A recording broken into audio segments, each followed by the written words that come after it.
પછી આ તો જગતના બાપને લેખ બનાવવો હોય ને તો ગમે તે બનાવી શકે. એને એના માસ્ય ભાઈ રામાપીરના હરબુજી ને રામાપીર જ્યારે બાળપણમાંથી કે યુવાનીમાં આવ્યા ને ત્યાં સુધી એમને કોઈ દિવસ ઘોડેસવારી એકલી નથી કરી. એ બે હારે ને હારે ઘોડેસવારી કરતા. જ્યારે હરબુજી ઘોડેસવારી કરી રહ્યા હતા ત્યાં તો રામાપીરે જઈને હરબુજીને વાત કરી કે હરબુજી હાલ આપણે બંને ઘોડેસવારી કરીએ. બંને ભાઈએ ઘોડેસવારી કરીને ઘણી મોજ કરી.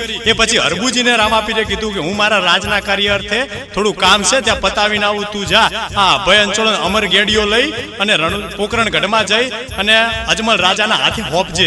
ત્યાં તો હરબુજીએ ભય અંચળ અમર ગેડીઓ લઈને જ્યાં પોકરણ ગઢના રાજમાં પગ માંડ્યા ને ત્યાં તો પોકરણ ગઢના રાજમાં દરેક વસ્તીએ કાળા કપડા પહેર્યા હતા. કાળા કપડા પહેરીને હરબુજીના મનમાં ઘણા પ્રશ્નો ઉત્પન્ન થયા, પણ હરબુજીને મનમાં થયું કે ના, કંઈક અગણિત ઘટના ઘટી લાગે છે. ત્યાં તો જઈને જોયું તો બધાએ વાત કરી કે રામદેવ પીરે સમાધિ લઈ લીધી છે.